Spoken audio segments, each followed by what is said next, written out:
Google Classroom may not be your official gradebook, but it's really helpful to give students feedback on tasks and assignments.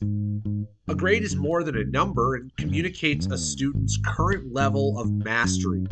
Google Classroom allows you to create your own grading scale that communicates this information to students.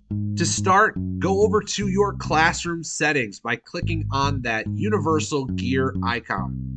I'm going to scroll down to my grading category. Right underneath the new grading periods, you'll see the new grading scale.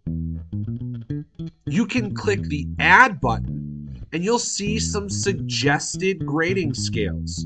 There's a proficiency scale. The proficiency scale has unsatisfactory, needs improvement, satisfactory, good, excellent. You can go through and calculate or change your own percentages for each of these. You can set a minimum score and a maximum score. If I don't like the proficiency scale, I can look at the other options.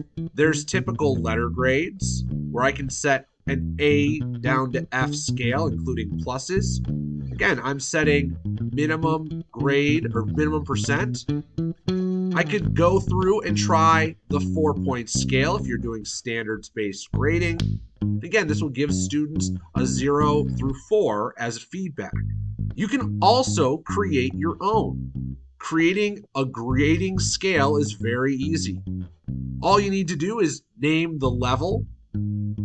I'll set my minimum percent, and then I'll keep adding my other scales or my other levels.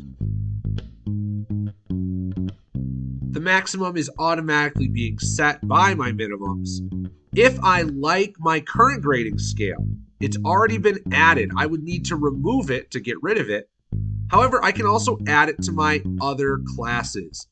So I can click on Select Class, choose a class, and once I click Select again, it will add that particular grading scale to that particular course.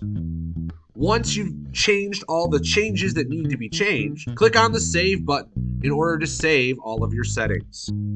There's nothing you need to do with the actual assignments in order to look at this grading scale. However, when you look at your gradebook within Google Classroom, all of the assignments that you've previously assigned will have a category next to the score based on your grading scale. A student who got a perfect score might be excellent.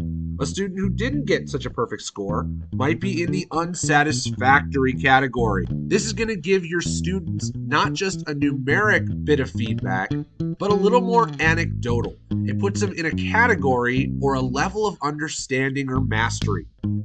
This is a great method if you are a standards-based course.